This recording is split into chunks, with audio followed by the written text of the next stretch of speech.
The real reason why you're stuck is because you haven't made a different decision to move in a different direction in your life. I remember when I was 20 years old and I was debating on quitting college or staying. And I decided to drop out. I dropped out after 3 years of school, and I inherited so much debt, which we're so glad is paid off, but that was a pain in the ass.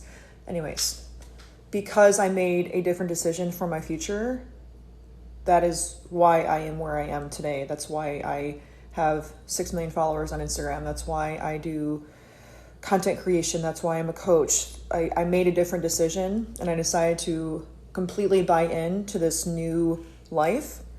And that's why I've been able to sustain this life, because I made a different decision and I stuck with it. And the problem with a lot of people is they don't know how to make a different decision because, I don't know, maybe there's a fear of, maybe deep down you're scared of change. Maybe you don't want to have to let go of certain people. Maybe you're scared of who you will become, and maybe the thought of becoming someone different is really terrifying. But I want to just end this video with this. Your why has to be greater than anything else in your life. You have to wake up every single day with purpose, with intent, and a reason to continue staying alive. And that probably sounds really weird hearing it like that. But if we don't have purpose, what is the point? What is the point of this whole thing? I encourage you to write down at least 3 daily minimums that you cannot make excuses for. For example, if you are moving and you have so much stuff to move out of your old house and into your new house, maybe it's going to take you a week to get settled in.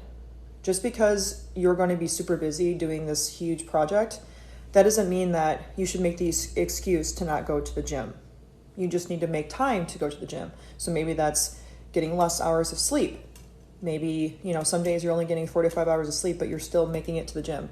Every season of our lives are not going to allow us to have 6 to 8 hours of sleep. And if someone told you that no matter what, you need to get 6 to 8 hours of sleep, they are lying to you because, for example, moms have children and we know that they're not sleeping.